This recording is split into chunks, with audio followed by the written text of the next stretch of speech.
दोस्तों एक बार फिर से हम आपके लिए central railway apprentice 2025 apply online form fill up process की अपडेट लेके आ चुके हैं।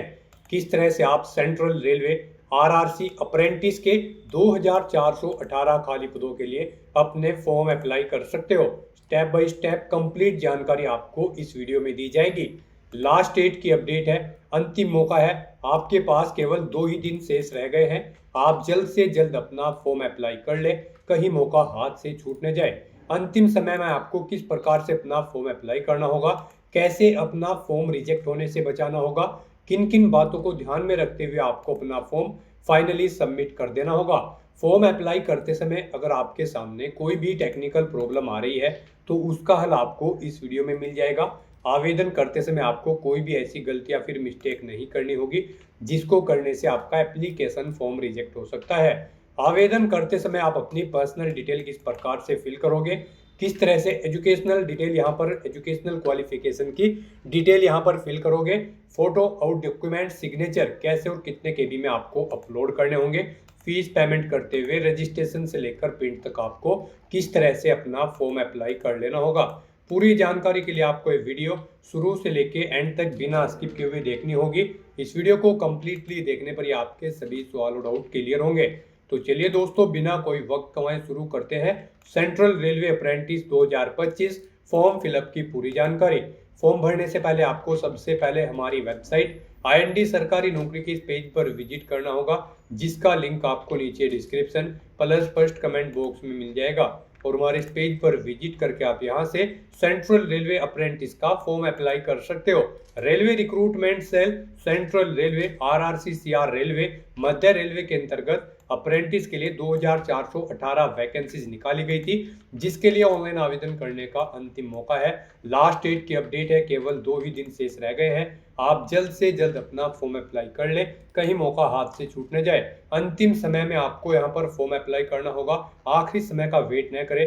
आप आवेदन आज ही से अभी से कर ले, आखिरी समय में कोई भी टेक्निकल प्रॉब्लम हो सकती है। लास्ट डेट ऑनलाइन आवेदन करने की 11 सितंबर 2025 है। अप्रेंटिस रूल के अकॉर्डिंग सैलरी दी जाएगी। 10वीं पास प्लस ITI सर्टिफिकेट से आप अप्लाई कर सकते हो। 15 से 24 वर्ष आयु सीमा है। 100 रुपये फीस है। SC/ST PWD फीमेल को फीस जमा नहीं करनी होगी। ऑनलाइन मोड से आप पेमेंट करोगे। बिना एग्जाम के भर्ती है, मेरिट बेस पे सिलेक्शन होगा। ऑनलाइन आप ऑल इंडिया से अप्लाई कर सकते हो। rrccr.com पोर्टल से इंपोर्टेंट लिंक सेक्शन के अंतर्गत इंग्लिश नोटिफिकेशन PDF या फिर हिंदी नोटिफिकेशन PDF लिंक पर क्लिक करके आप इसकी इंग्लिश की या फिर हिंदी की PDF डाउनलोड कर सकते हो और यहाँ से कंप्लीट डिटेल चेकआउट कर सकते हो। जैसे कि सबसे पहले आपको यहाँ पर इसमें वैकेंसीज की इंफॉर्मेशन मिल जाएगी।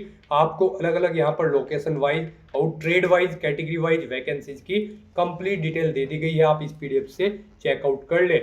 यहाँ पर आपको एलिजिबिलिटी कंडीशन की डिटेल दी गई है। एज लिमिट 5 साल की छूट SC/ST के लिए, 3 साल की PWD OBC कैंडिडेट के लिए है।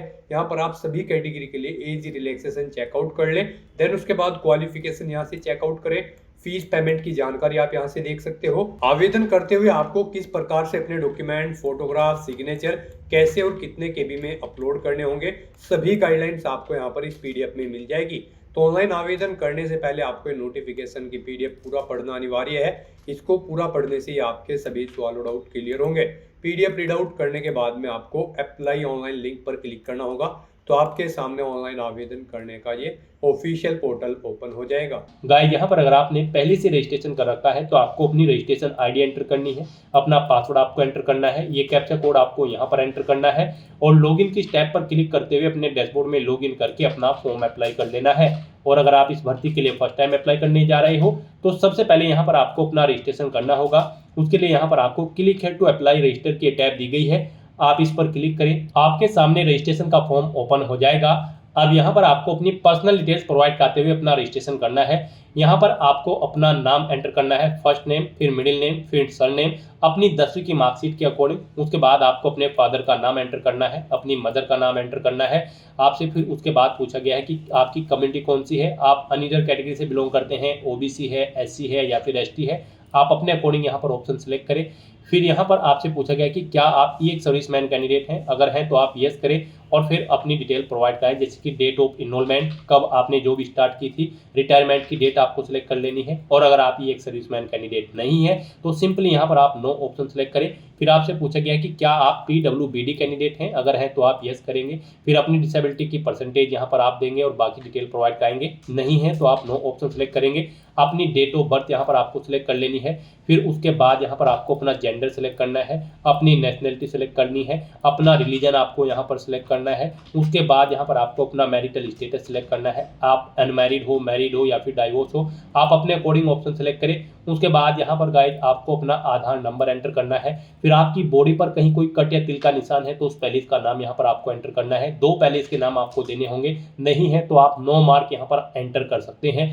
फिर आपको अपना मोबाइल नंबर यहाँ पर एंटर करना है, अपनी ईमेल आईडी आपको एंटर करनी है। उसके बाद यहाँ पर आपको अपनी ट्रेड सेलेक्ट करनी है, जिस ट्रेड के लिए आप अप्रेंटिस की पोस्ट के लिए अप्लाई करना चाहते हैं तो आप ट्रेड सेलेक्ट करें। उसके बाद अपना क्लस्टर यहाँ पर आप सिलेक्ट करें, जिस क्लस्टर के लिए आप अप्लाई करना चाहते हैं। फिर यहाँ पर आपको अपनी यूनिट प्रेफरेंस देनी है। 7 चॉइसेस आपको दी गई है, आप अपनी चॉइस के अकॉर्डिंग जिस यूनिट को फर्स्ट नंबर पर प्रेफरेंस देना चाहते हैं उसे फर्स्ट पर सिलेक्ट करें, जिसे सेकंड देना चाहते हैं उसे सेकंड पर सिलेक्ट करें। इस तरह से यहाँ पर आपको अपनी चॉइस के अकॉर्डिंग अपनी 7 यूनिट सेलेक्ट कर लेनी है। उसके बाद यहाँ पर आपको अपनी एजुकेशनल क्वालिफिकेशन की डिटेल देनी है।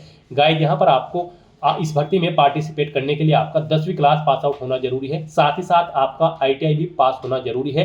ITI आपकी रिलीवेंट ट्रेड के अंतर्गत होनी चाहिए, यानी कि जिस ट्रेड के लिए आप अप्लाई कर रहे हैं, फिटर, वेल्डर या फिर इलेक्ट्रॉनिक, उसी ट्रेड में आपकी ITI कंप्लीट होनी चाहिए। तो यहाँ पर आपको अपनी एजुकेशनल क्वालिफिकेशन में 10वीं क्लास की डिटेल देनी है। यहाँ पर आपको देना है बोर्ड का नाम, सबसे पहले जिस बोर्ड से आपने अपनी 10वीं क्लास पास आउट की है, पासिंग ईयर यहाँ पर आपको एंटर करना है, किस ईयर में पास आउट की है, अपना 10वीं का रोल नंबर एंटर करना है, उसका सर्टिफिकेट नंबर देना है।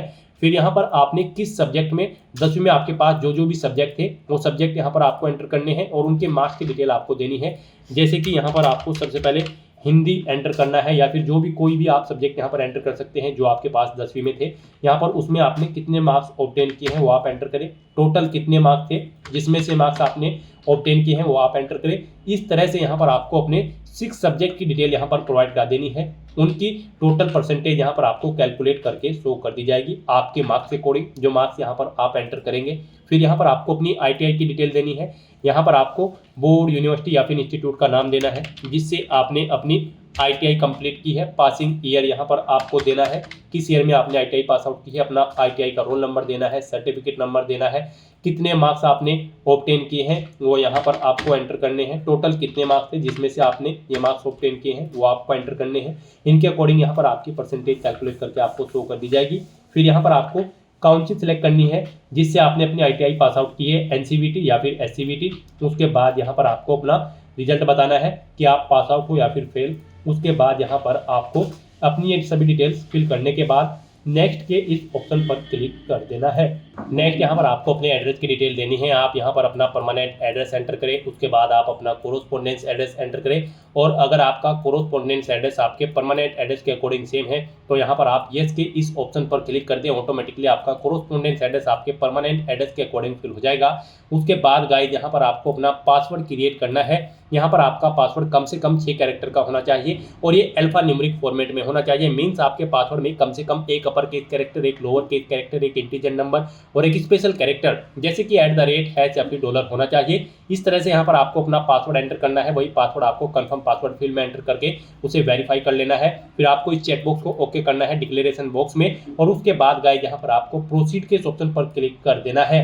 नेक्स्ट आपने पीछे जो अब तक डिटेल प्रोवाइड कराई है उसका पूरा प्रीव्यू आपको शो कर दिया गया है। सभी डिटेल्स आपको केयरफुली चेकआउट करनी है, पेज को नीचे स्क्रॉल डाउन करना है, डिक्लेरेशन सेक्शन में इस चेकबॉक्स को ओके करना है, ये कैप्चा कोड आपको यहाँ पर एंटर करना है, और उसके बाद गाइस आपको सबमिट एप्लीकेशन की स्टेप पर क्लिक कर देना है। कहीं पर फॉर्म में मिस्टेक है, आप एडिट करना चाहते हैं तो आप एडिट डिटेल के ऑप्शन पर क्लिक करके अपना फॉर्म एडिट भी कर सकते हो। नेक्स्ट आपके सामने कुछ इस तरह से इंटरफेस ओपन होगा। यहाँ पर आपको एक रजिस्ट्रेशन ID प्रोवाइड करा दी गई है, आपको इसे केयरफुली नोट डाउन करके रख लेना है फ्यूचर यूज के लिए।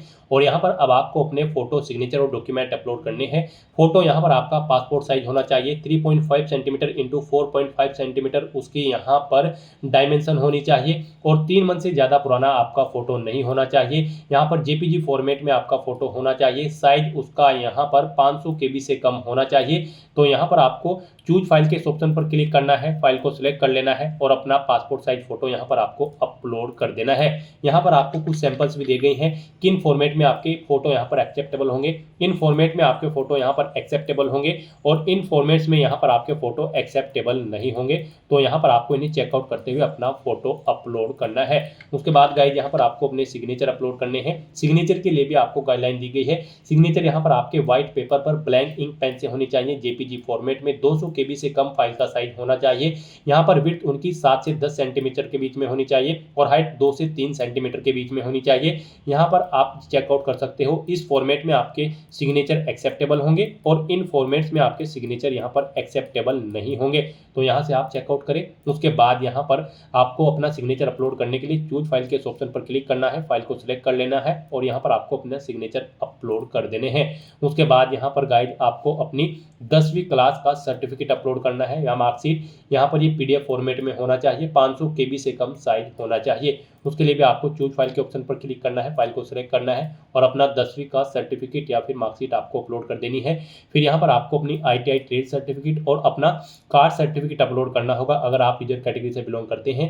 ये डॉक्यूमेंट भी आपके 500 KB से कम होने चाहिए, PDF फॉर्मेट में होने चाहिए। यहाँ पर अगर आपका कोई डॉक्यूमेंट कम या ज़्यादा है उसका साइज, तो आप यहाँ पर उसे अपने अकॉर्डिंग दी गई गाइडलाइन के अकॉर्डिंग यहाँ पर सेट कर सकते हो। आप गूगल पर जाएं, इमेज रिसाइजर टाइप करें, मल्टीपल ऑनलाइन वेबसाइट ओपन होगी, वहाँ से आप कोई भी वेबसाइट ओपन करें और जिस फाइल का साइज आप दी गई गाइडलाइन के अकॉर्डिंग सेट करना चाहते हैं उस वेबसाइट पर आप उसे अपलोड करें और दी गई गाइडलाइन के अकॉर्डिंग उसका साइज सेट करके वहाँ से फाइल को डाउनलोड करके यहाँ पर अपलोड कर दें चूज फाइल के इन ऑप्शन पर क्लिक करते हुए। इस तरह से अपने डॉक्यूमेंट, फोटो, सिग्नेचर अपलोड करने के बाद फिर गाइस आपको यहाँ पर प्रोसीड के इस ऑप्शन पर क्लिक कर देना है। इस तरह से यहाँ पर आपका एप्लीकेशन फॉर्म सक्सेसफुली सबमिट हो चुका है। आपको मैसेज शो कर दिया गया है आपका एप्लीकेशन फॉर्म सक्सेसफुली सबमिट हो चुका है।